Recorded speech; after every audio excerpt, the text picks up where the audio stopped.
Fofinaina zay ndray no fampizarantsika amin'ity vidéo vaovao ity androany.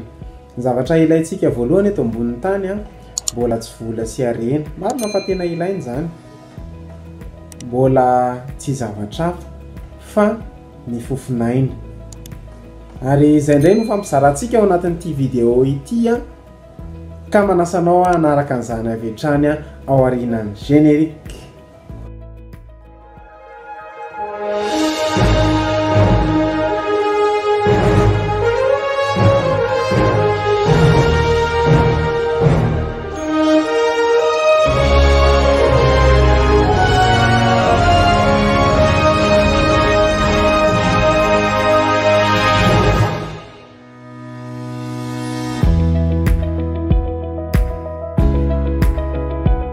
De fanomeravantsika rehetra tompoko tonga soa anatin'ity vidéo ity fofinaina zay ndray no fampizarantsika androany. Hony Genesis toko 2:17 mivaky toy izao amin'ny anaran'i Jesosy: ary vofotanina mironan Jehovahandriamanitra ny olona ary nofofony fofinaina mahavelona ny vavoriny de tonga olombelona izy. Ahoana ny Baiboly? Inona mironana ny olombelona? Vovotany. Zany hoe tsika zany de mijanona vovotany rehefa tsisy an'izay fofinaina zay. Ny zavatra ilaintsika zany eto ambonin'ity tany ity de fofinaina ny ten'Andriamanitra ary vofotanina mironan'Andriamanitra ny olona. Zany hoe rehefa tsisy ny fofinaina zany tsika, rehefa tsisy an'le fofinain'Andriamanitra de mijanona olona. Mitohy de zao: ary nofofony fofinaina mahavelona ny vavoriny de tonga olombelona izy. Zany hoe rehefa azontsika zany le fofinaina avy amin'Andriamanitra zay vao tonga olombelona isika. Et l'Éternel Dieu forma l'homme, poussière du sol, et souffla dans ses narines une respiration de vie, et l'homme devint une âme vivante. Zany hoe Andriamanitra namola volan'ny olona tamin'ny vovotany et souffla dans ses narines une respiration de vie.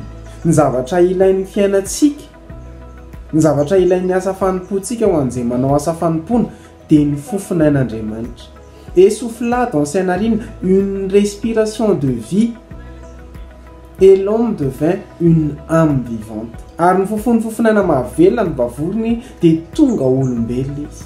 Ny zavatra ilaintsika zany amin'ny fiainantsika de ny fofinain'Andriamanitra. Ho anao raha manao asa fanompona ianao, louange avy ianao, groupe de louange ampiangonana, sa inona ny andraikitra hoe diakona, pasteur mpanompon'Andriamanitra, rehefa mihira fotsiny na musicien rehefa mitendry ka miaraka amin'ny fofinain'Andriamanitra tonga de reo hoe misy famelombelomana zany, tonga de mi-inspire olona. Ka ny zavatra ilaintsika zany eto ambon'ity tany ity de ny fofinain'Andriamanitra. Ny ten'Andriamanitra hoe ary nofofony fofinaina mahavelona ny vavoriny de tonga olombelona izy. Ny zavatra ilain'ny fiainantsika de io fofinaina mahavelona io, hatramina fidiram-bola, hatramina asa mandrara mety mahatsapy ianao hoe ohatry ny matimaty zany. Zavatra ilaintsika de ny fofinaina mahavelona. Ivavaka tsika tompoko. Andriamanitra misaotra anao izay fa tena tianay ianao. Ny zavatra ilainay de ny fofinainao ary angatanay zany fofinainao zany ameno anay manomboka amin'ny tenako zay mizara zao. Tena mila ny fofinainao, fa rehefa tsisy ny fofinainao zay Andriamanitra de mijanona vovotany zay Andriamanitra ary mijanona olona. Fa rehefa nofofonao fofinaina mahavelona kosa zay de tonga olombelona. De angatanay ny fofinainao amin'izao asa fanompona zao, angatanay ny fofinainao ho an'izay rehetra manaraka anaiza misy anay. Ary ho an'ny asa fanomponay, mety misy aminay sa manana ny asa fanompona amin'ny fiangonana zay nitondranao anay tsiraray avy, angatanay ny fofinainao amin'izany. Ary zao teninao zao ihany koa de mba hisy ny fofinainao. Misaotra Jesosy Kristy amin'ny anaranao nanaovanay izany vavaka izany. Amen.